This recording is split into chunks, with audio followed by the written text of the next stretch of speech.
यह वीडियो केवल सामान्य जानकारी के लिए है। कोई भी दवा लेने से पहले डॉक्टर से सलाह अवश्य लें। अगर कोई वीडियो देखकर दवा लेता है तो वह खुद जिम्मेदार हो। हेलो दोस्तों, आज हम लोग बात करेंगे 5 से 12 साल के बच्चों में जो पीलिया जो हो जाता है उसके इलाज के बारे में। ठीक है, पीलिया मतलब जिसको अपन जो साइंटिफिक लैंग्वेज में जॉन्डिस जिसको बोलते हैं। ठीक है, तो उसके इलाज के बारे में अपन देखेंगे कि ये क्या पीलिया क्या होता है, क्यों होता है, क्या इसका इलाज है, सब कुछ आज अपन इसके बारे में डिटेल से देखते हैं 5 से 12 साल के बच्चों के लिए। ठीक है, तो सबसे पहले किसी भी डिजीज की बात करते हैं तो उसके पहले जो है क्या कि उसमें क्या क्या लक्षण दिखने को मिलते हैं, उन सब के बारे में अपन लोग बात करते हैं।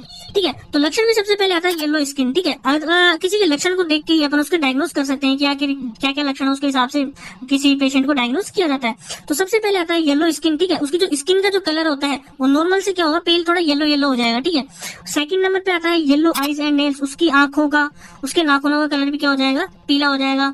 येलो म्यूकस, जो उसकी म्यूकस जो होती है, ठीक है, उसका कलर भी क्या हो जाता है, येलो येलो कलर उसका हो जाता है। डार्क यूरिन, जो उसका यूरिन जो होता है, ठीक है, यूरिन का कलर भी डार्क हो जाता है, मतलब कि जो नॉर्मल येलो होता है उससे ज्यादा डार्क कलर उसका हो जाता है। ठीक है, फिफ्थ नंबर पे आता है लॉस ऑफ एपेटाइट। ठीक है, उसको भूख नहीं लगना, ऐसी समस्या अपने को देखने को मिलती है। कभी कभी उसको पेट में दर्द वाली समस्या भी अपने को देखने को मिलती है। ठीक है, साथ में क्या होता है, पेशेंट को कमजोरी फील होती है। ठीक है, बहुत ज्यादा कमजोरी फील होती है। तो ये सारे जो सिम्टम्स होते हैं, ये सारे जो लक्षण होते हैं वो अपने को बच्चों में देखने को मिलते हैं। ठीक है, अब इसके बाद आती है इसका कोजेस, क्या ऐसा होता क्यों है, क्या इसका कारण है। तो उसमें सबसे पहले अपन देखते हैं वायरल हेपेटाइटिस। ठीक है, अगर किसी को हेपेटाइटिस हुआ है, हेपेटाइटिस ए बी सी, ठीक है, किसी भी टाइप का अगर हेपेटाइटिस हुआ है, ठीक है, तो उस वजह से भी उसको क्या हो सकता है, पीलिया हो सकता है। ठीक है, जैसे अपन इसमें देख सकते हैं ये जो बच्चे की स्किन है ये नॉर्मल स्किन है। नॉर्मल अगर बच्चा है तो उसकी स्किन ऐसी होगी। अगर किसी को जॉन्डिस हुआ है तो उसकी स्किन क्या होता है, येलो येलो स्किन हो जाती है, उसकी आंखों का कलर भी येलो हो जाता है। तो अगर किसी को हेपेटाइटिस हो रखा है तो उसको भी पीलिया हो सकता है, जॉन्डिस हो सकता है। ठीक है, सेकंड इसका जो कोजेस में जो आता है वो है बाइल ऑब्स्ट्रक्शन। ठीक है, बाइल ऑब्स्ट्रक्शन का मतलब होता है, जैसे अपन डायग्राम में देख रहे हैं कि ये जो बाइल डक्ट जो है, ठीक है, जो लिवर से आ रही है, ठीक है, तो इसके अंदर क्या होता है, ऑब्स्ट्रक्शन हो जाना। ठीक है, इसका मतलब कि इसमें रुकावट पैदा हो जाना। रुकावट पैदा होने से क्या होता है, जो बाइल इकट्ठा हो जाता है लिवर में, उसकी वजह से क्या होता है, उसमें सूजन आ जाती है। ठीक है, तो उस वजह से भी बच्चों को क्या होता है, पीलिया हो सकता है। तो बाइल डक्ट में अगर बाइल में इसके लिवर के अंदर, लिवर के आउटसाइड कहीं भी अगर इसमें ऑब्स्ट्रक्शन है तो उस वजह से भी बच्चों को पीलिया हो सकता है।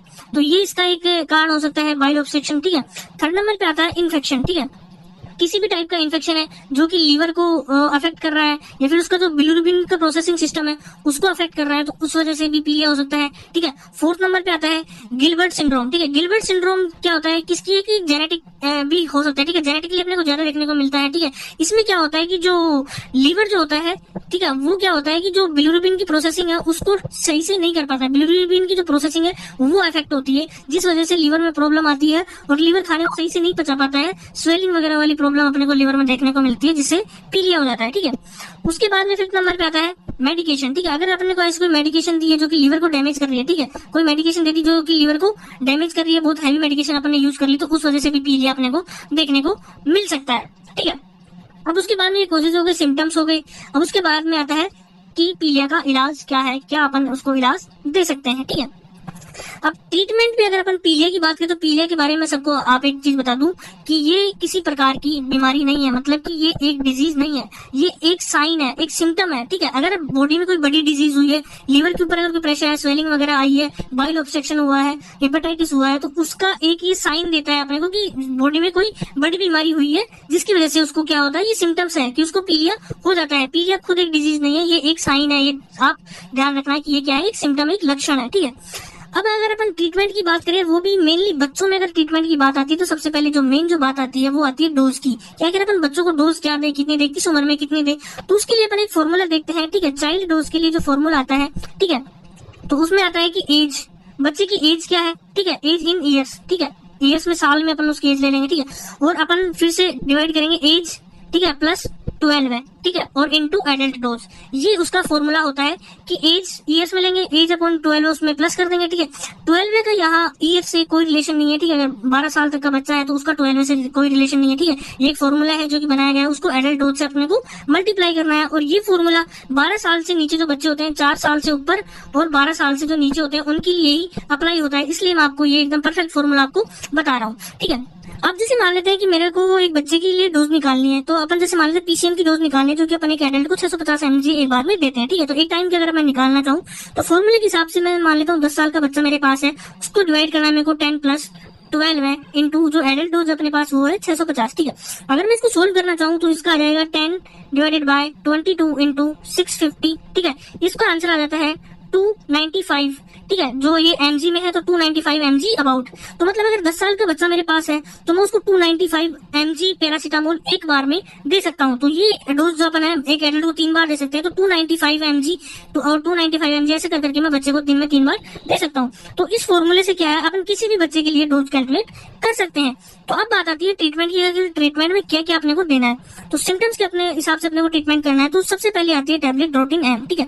ड्रोटिन एम मतलब अगर बच्चे को पेट में दर्द महसूस हो रहा है, ठीक है, अगर उसको हल्का फुल्का फीवर आ रहा है तो मेफेनामिक एसिड उसको फीवर को कम कर देगा, और ड्रोटावेरिन जो मेफेनामिक है ये पूरा पेट दर्द को उसके दर्द को भी खत्म कर देगा। तो ड्रोटिन एम की जो टैबलेट है वो एक बार सुबह और एक बार शाम को, ठीक है, अपन यूज कर सकते हैं। अगर 5 साल का बच्चा है तो अपन उसको 1/3 करके इस टैबलेट का दे सकते हैं, ठीक है। अगर 8-9 साल का बच्चा है तो 1/2 करके दे सकते हैं, और अगर 12 साल का बच्चा है तो अपन पूरी टैबलेट, एक टैबलेट सुबह एक टैबलेट शाम को दे सकते हैं। अदरवाइज आप फॉर्मूले से कैलकुलेट कर सकते हैं। सेकंड नंबर पे जो टैबलेट आती है वो टैबलेट रेंटैक, ठीक है।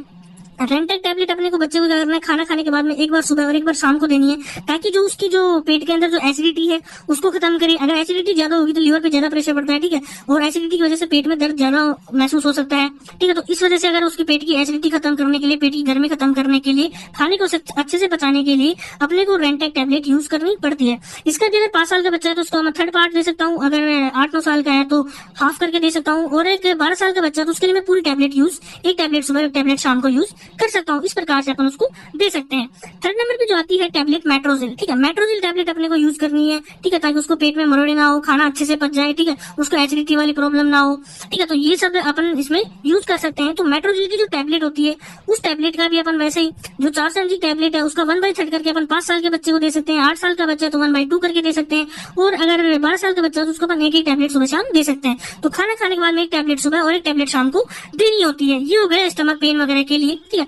अब जो जॉन्डिस है उसके बाद में अपन इसका क्या ट्रीटमेंट देंगे बच्चों को, उसमें अपन देखते हैं कि जो लीवर के ऊपर जो मेनली अफेक्ट करता है पीलिया, पीलिया जो मेनली जो होता है वो लीवर की बीमारी होती है, ठीक है। तो लीवर को सही करने के लिए, लीवर को जो सूजन आ रखी है, डैमेज हो रखा है, तो उसको जो लीवर को क्या है तरोताजा है, उसको डैमेज को क्लियर करने के लिए, उसकी स्वेलिंग को खत्म करने के लिए अपने को सिर्फ लीव 52 को जो यूज करना है। काफी फेमस सिरप जो आती है, इसका अपन 10 ml एक एडल्ट को अगर देते हैं, ठीक है, तो उसका 3rd पार्ट करके अपन एक 5 साल के बच्चे को दे सकते हैं, और 5 ml सुबह शाम अपन एक 8 से 9 साल के बच्चे को दे सकते हैं, और 12 साल के बच्चे को अपन 7.5 ml सुबह शाम करके दे सकते हैं। तो अगर अपन ये लीव 52 अगर बच्चे को देते हैं तो उसको बहुत ज्यादा रिलीफ देखने को मिलता है पीलिया में, क्योंकि उसका जो लीवर होता है वो लगभग ठीक से काम करने लग जाता है, बच्चे के अंदर भूख बढ़ने लग जाती है, ठीक है, खाना अच्छे से पचने लग जाता है, तो पीलिया उसका धीरे धीरे ठीक होने लगता है।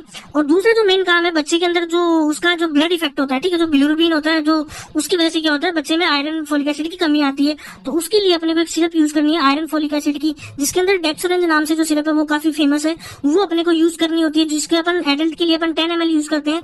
तो वहीं अगर 5 साल का बच्चा है तो उसके लिए 3rd पार्ट अपन यूज कर सकते हैं, ठीक है, जैसे कि 3.5 ml हो गया। अगर 8 से 9 साल का बच्चा है तो उसके लिए 5 ml सुबह, 5 ml शाम को यूज कर सकते हैं, और 12 साल का बच्चा है तो 7.5 ml सुबह और 7.5 ml शाम को यूज कर सकते हैं, ठीक है। तो जो पीलिया का जो ट्रीटमेंट है वो यही ट्रीटमेंट होता है। और अगर मेनली अपने को ध्यान रखना है खाने पीने में कि बच्चे को क्या होता है, आयरन की सप्लीमेंट्स अपने को ज्यादा से ज्यादा उसको खाने में दीजिए, क्योंकि अगर बच्चा खाने में आयरन सप्लीमेंट लेता है तो दवाइयों से भी ज्यादा अफेक्ट करता है जॉन्डिस को ठीक करने में, जैसे पालक हो गया, ठीक है, इन सब में आयरन बहुत ज्यादा प्रेजेंट होता है, तो बच्चे को ये सब खाने के लिए आप दीजिए। और हाँ, उसको हमेशा ध्यान रखना है कि कोई भी मतलब अपने को हैवी चीज खाने के लिए नहीं देना है, ठीक है, जिसको मतलब लीवर के अगर प्रेशर आएगा, खाना बहुत भारी खाना उसको नहीं देना है, जैसे तली हुई चीज हो गई, बाहर का जो फास्ट फूड हो गया, ये सब अपने को बच्चे को बिल्कुल भी नहीं देना है, उससे ज्यादा प्रॉब्लम और भी ज्यादा हो सकती है, ठीक है। और अगर बच्चा इस ट्रीटमेंट से ठीक नहीं होता है तो अपने को उसके लिए अदर इन्वेस्टिगेशन की जरूरत पड़ती है, जिसके अंदर अपन लीवर फंक्शन टेस्ट करा सकते हैं, जिससे अपने को क्या है कि जो बीमारी जो उसको जो पीलिया जो हुआ है उसका एक परफेक्ट रीजन अपने को पता लग सके कि आखिर पीलिया उसको हुआ क्यों है। तो फर्स्ट टाइम अपन उसको वो ट्रीटमेंट दे सकते हैं। अगर बच्चा ठीक नहीं हो रहा है तो उसके लिए अपन लीवर फंक्शन टेस्ट करा सकते हैं, यूएस एब्डोमेन अल्ट्रासाउंड करा सकते हैं एब्डोमेन का, ठीक है, सीटी स्कैन करा सकते हैं। इनसे अपने को क्या पता लगता है कि जैसे मान लेते हैं कि बाइल डक्ट में अगर कहीं ऑब्स्ट्रक्शन हुआ है, कहीं पे अगर रुकावट पैदा हुई है, ठीक है, तो वो किस जगह पे रुकावट पैदा हुई है और उसका कैसे अपन सर्जिकल ट्रीटमेंट भी उसका किया जा सकता है। तो रुकावट किस वजह से और क्यों पैदा हुई है और कहाँ किस जगह पे पैदा हुई है, उसके लिए अपन यूएस अल्ट्रासाउंड एब्डोमेन और सीटी स्कैन का यूज करते हैं, ठीक है। उसके लिए एंडोस्कोपी कर सकते हैं, ब्लड टेस्ट अपन कर सकते हैं बिलिरुबिन की जो मात्रा पता करने के लिए। तो ये सारे जो टेस्ट किए जाते हैं और फिर जिस टेस्ट में जो प्रॉब्लम होती है उसके अकॉर्डिंग बच्चे को ट्रीटमेंट दिया जाता है, अगर उस ट्रीटमेंट से बच्चा ठीक नहीं होता है तो। क्योंकि जो मेन जो कोज है उसको अपन टेस्ट से पता लगा के फिर उसका ट्रीटमेंट दिया जाए, और अगर इस टेस्ट करके ही ट्रीटमेंट दिया जाए तो सबसे बेस्ट होता है, ठीक है। तो ये जो ट्रीटमेंट जो हमने बताया है आज फर्स्ट टाइम आप बच्चों को ये ट्रीटमेंट दे सकते हो, जिससे उसको 90% केसेस में रिलीफ मिल जाता है, ठीक है। अगर ज्यादा प्रॉब्लम है तो आप उसको ये टेस्ट करा सकते हो, ठीक है। तो आज की वीडियो आपको कैसी लगी, हमने आज आपको चाइल्ड डोज कैलकुलेशन भी बता दी है 4 से 12 साल के बच्चों के लिए, वो आपको कैसा लगा करके हमें कमेंट में बताइए। अगर आपकी कोई क्वेरी है तो आप हमें क्वेश्चन कमेंट में पूछ सकते हैं, या फिर हमने जो डिस्क्रिप्शन में लिंक दे रखी है उसमें आप पूछ सकते हैं, ठीक है। थैंक यू, धन्यवाद, जय हिंद, जय